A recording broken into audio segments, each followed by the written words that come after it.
The following program features the opinions of the host. Listeners are encouraged to seek their own understanding. Every culture claims among its earliest stories the tale of a great flood that wipes out humanity. The tale of a great flood seems to have first been written down in the Epic of Gilgamesh. As is the case with myths and legends, when multiple cultures share stories, it lends credence to the idea that there is truth to the tale. Such is the case with Noah's flood and the ark he built to survive that cataclysm. There are scholars who believe that this was not the original story. Whether this story were the original or not, the key takeaway is that everything on the face of earth was destroyed by water, save for the people and animals aboard this large vessel. Why did Yahweh decide to destroy everything he created? Was it to destroy the Nephilim? And were they able to reestablish themselves?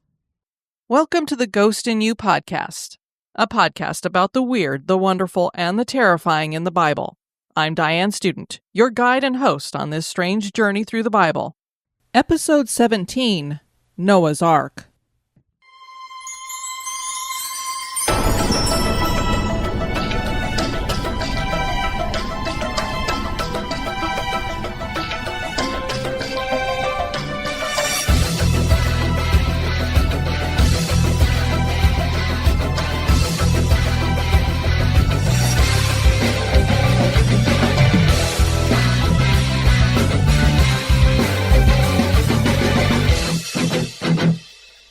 The story of Noah's Ark is one of the weirdest stories in the Bible.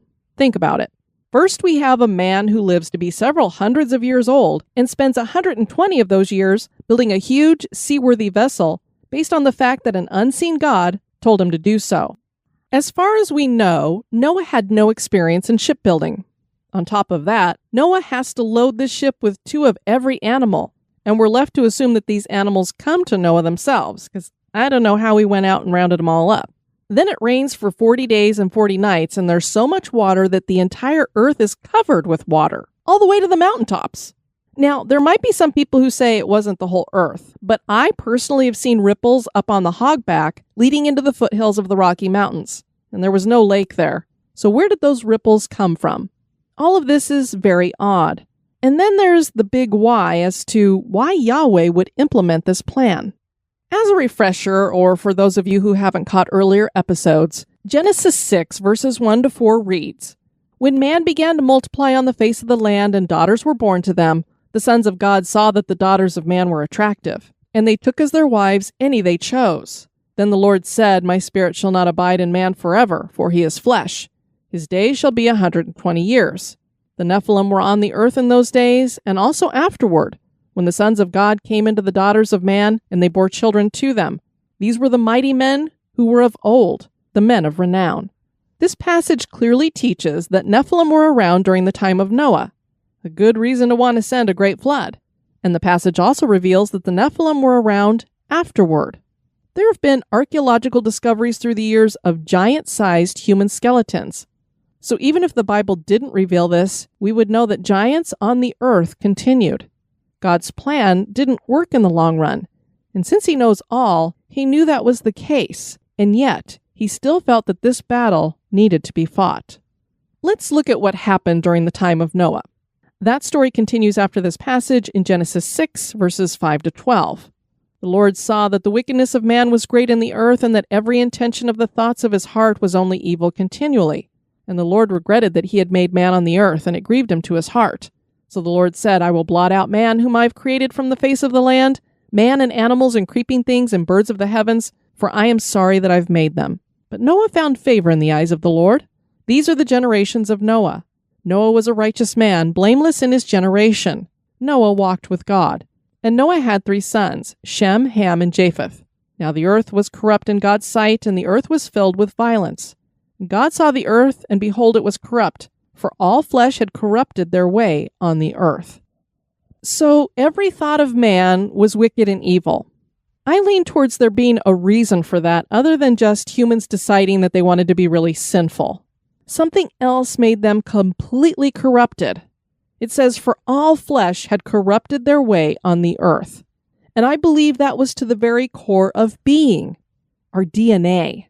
The passage tells us that Noah was blameless in his generation, And I'm pretty sure that isn't just talking about Noah being obedient to God. This started on Mount Hermon with the Watchers trying to have offspring, which they accomplished. And thus far we have seen no stop to any of that. Then many of us probably question why the animals and birds and creeping things all had to be destroyed. The Watchers seem to have been messing around with animals too, both in trying to copulate with them, but also perhaps in trying to create chimeras. And for people who don't know what chimeras are, those are generally when you mix a couple of animals with each other that should not be mixed together, species, or it could even be mixing a human with an animal. So it reasons that the animals were genetically corrupted too.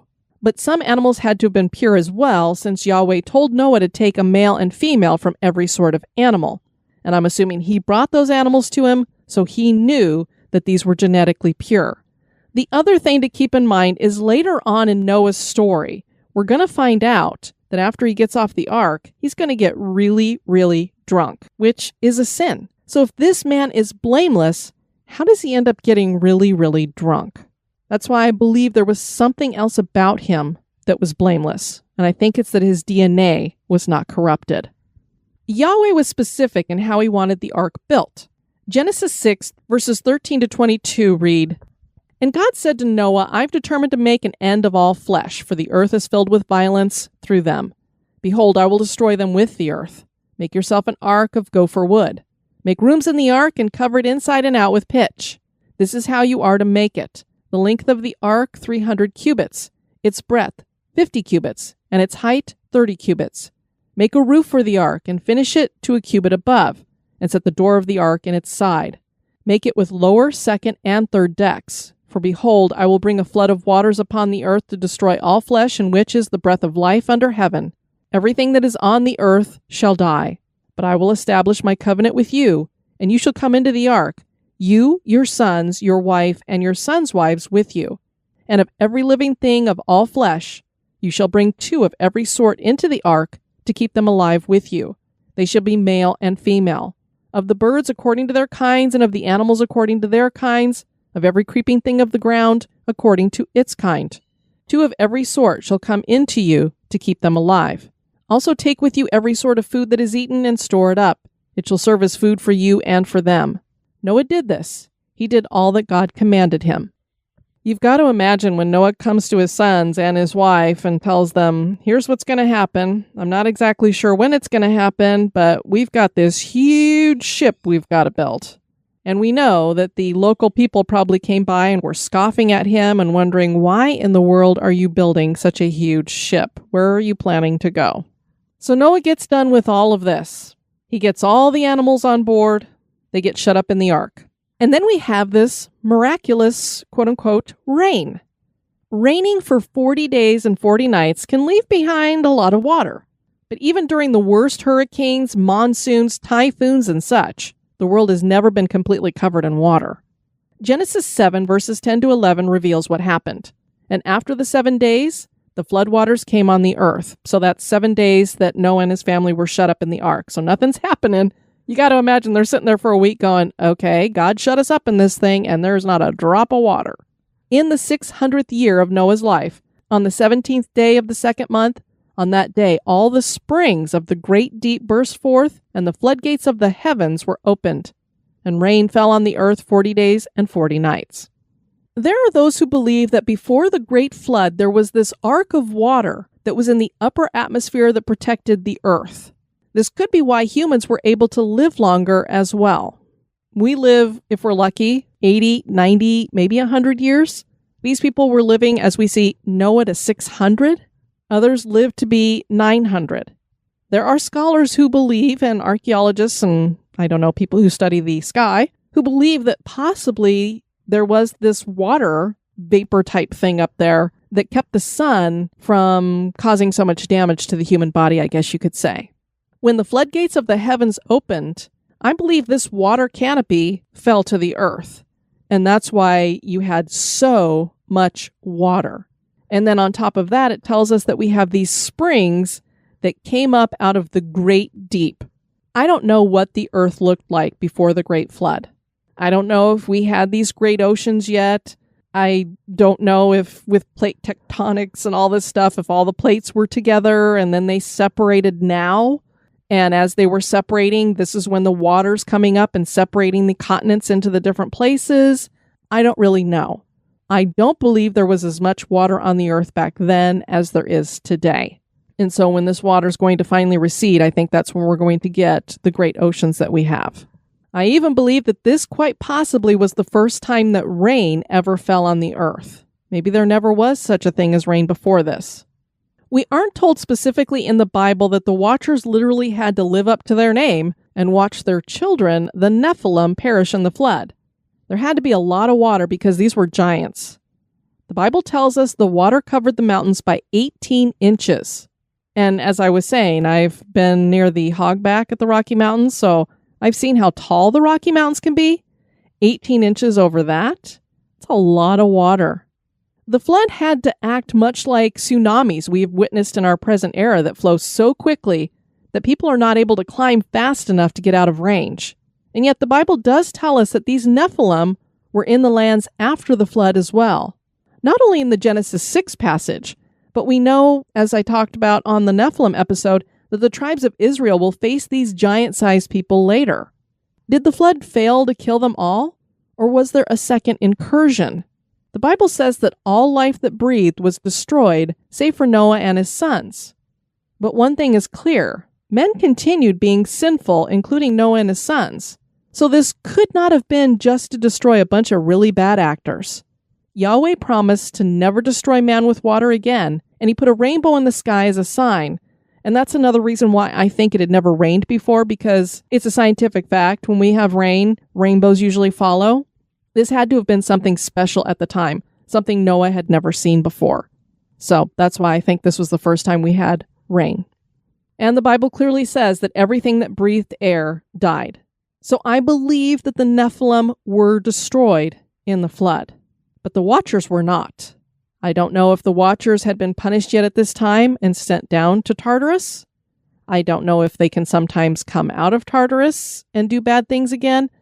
I don't know if other angels fell and did the same thing. We're not given that information. We're just given the information that they were here again, as I talked about in the Nephilim episode. Men have searched for the remains of Noah's Ark for centuries. Over 200 people from more than 20 countries have claimed to see the Ark on Mount Ararat since 1856. I remember finding a book in my grandma's house back in the 1970s that chronicled one such search, and I've been fascinated with the possibility of the Ark surviving into modern day. And it could have, since Mount Ararat is always covered in ice and snow. But did the Ark come to rest on Mount Ararat? Genesis 8 verse 4 says, "And in the 7th month, on the 17th day of the month, the Ark came to rest on the mountains of Ararat." The Bible only tells us that it was in the mountains of Ararat, not Mount Ararat. Sam Sertison spent 22 years searching for the Ark, and he claimed he found it in a documentary that was released in 2017. His search focused on a place called the Dur Pinar site that is found on Mount Tendurik in eastern Turkey near the Iranian border. This covers a 150-meter-long formation in those mountains. Two men, computer engineer and archaeologist Andrew Jones and geophysicist John Larson, used special ground-penetrating technology to get 3D images from an area that Sertison thought held the Ark. And Sertison said that the images captured appeared to be some kind of ship. However, despite all these searches, claims, and eyewitness reports, the Ark has never been officially discovered. It seems that Yahweh doesn't want the Ark to be discovered, or maybe the other side has hidden it because it's a bad memory. Or the real truth is that it probably didn't survive the scourge of time and decay. Did Noah build an ark, fill it with animals, and survive one of the greatest cataclysms in human history? The ghost in you knows. Thank you for joining me on this episode. May God bless you and keep you. This has been a production of History Goes Bump.